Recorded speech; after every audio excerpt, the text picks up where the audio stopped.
ละนั่งเหงาจ้อยๆละโนไม่บักงามใบดี เคยเห็นป่ะเบอร์จื้อ ฝากเลยเด้อค่อยชี้ขอเบิ้งแกงคือซีแซบเนาะผงเขาได้ขายนะ20,000คนเมืองเฟืองเอิ้นว่า20,000ว่ะแมนภาษาท้องถิ่นเนาะนั่งเหงาต้อยๆได้โค้งรถมาเนี่ยนะมานั่งเหงาแท้เป็นยังไงบ่มีผู้ซื้อซอยบ่มีผู้ซื้อก็มาหาแล้วดิเท่าไหร่ก่อนเนาะ50ขอบใจเด้อ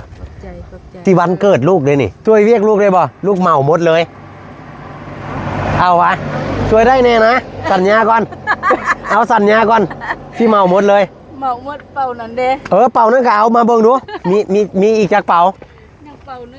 นึงเอาหมดรถแหละเท่าไหร่เป่าทั้งหมดนี่เท่าไหร่บอกมาดูนี่ก็400,000ป้ายนี่นะ400,000ป้าย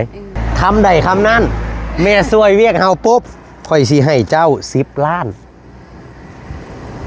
ให้ช่วยเวียกหยัง10 ล้านก็ยังช่วยเวียกหยังค่อยสิบอกเวียกค่อยบ่มีหยังหลายค่อยสิไล่สดให้พี่น้องฟังลาวอยากให้แต่คนฮู้10 ล้านเอาก่อนเอาเนาะว้าก็ตกใจวะ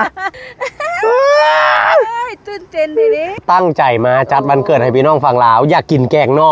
เลยออกมาเมืองเฟืองสิไปแกงกินแคมน้ำเด้มาจัดให้พี่น้องฟังลาวนี่แม่ฮอบนี่คือครั้งใหญ่ที่สุดที่ลูกจะเฮ็ดลูกสิแจกอันหลายกว่านี่20ตื้อในแคมเปญวันเกิดสิมีอันนี้รถ Fortuner มีรถอันอีหยังก็ทาวโวเนาะมีทาวโวแล้วก็มีอันรถไฟฟ้า BZ5 BZ3X รถ iCar iPad iPhone จัดเต็มสิเอาสินค้าที่ขายดีที่สุดมาเฮ็ดโปให้คุ้มที่สุดถ้าได้ของแจกของแถมติดไปแฮงดีใจนำสิได้ไข่มานเด้อลูกเด้อแม่ฝากเบ้าตามลูกเด้อกดแชร์ออกไปกดเซออกไปวันที่2 เดือน 9 เดือน 9เวลา 8 โมงแรงเวลา 8 โมงแรง2 เดือน 9 8 โมงแรง8 โมงแรงพ่อกันในไล่สดพ่อกันไล่สดดีใจวะดีใจสัญญาได้ว่าผู้ใดกายไปแจกบอกว่าวินซื้อแล้วแจกฟรีวินซื้อแล้วแจกฟรี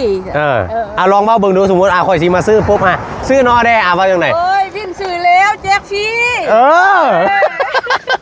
ไปก่อนเด้อแม่เด้อโชคดีบ๊ายบายฝากแจกเด้อ